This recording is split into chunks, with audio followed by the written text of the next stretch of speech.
le jaguar, des crocodiles et des caïmans de 6 mètres de long, des dauphins d'eau douce, le pirarou, un poisson qui peut mesurer jusqu'à 5 mètres, des lamantins appelés aussi vaches marines de 600 kg, des anguilles électriques de plus de 2 mètres qui émettent des décharges de 500 volts, des tortues géantes, des serpents anacondas de plus de 6 mètres.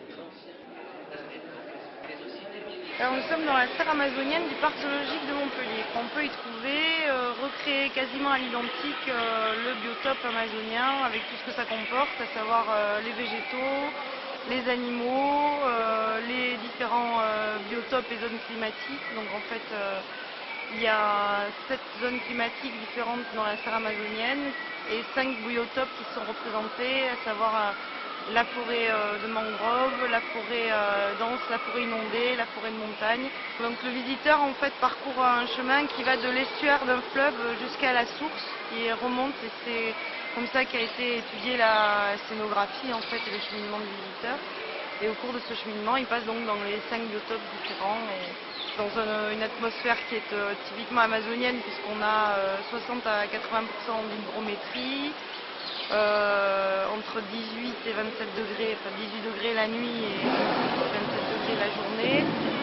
Un orage artificiel qui recrée un petit peu les conditions des orages lors de la saison des pluies en Amazonie. Des pluies régulières mais hors présence des visiteurs, donc le matin avant l'ouverture et le soir après la fermeture. Et des aspersions un petit peu partout, ce qui crée en fait l'effet brouillard-brume qu'on trouve dans la forêt tropicale.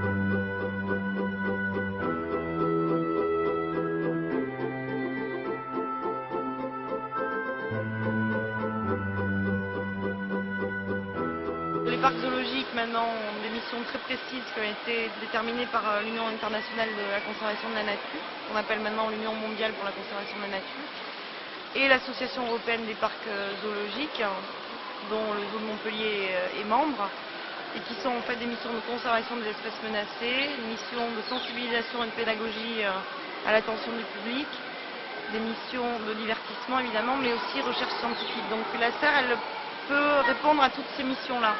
Donc en matière de conservation, on a des essences végétales et des espèces animales qui sont très menacées, il y en a qui sont en plan d'élevage.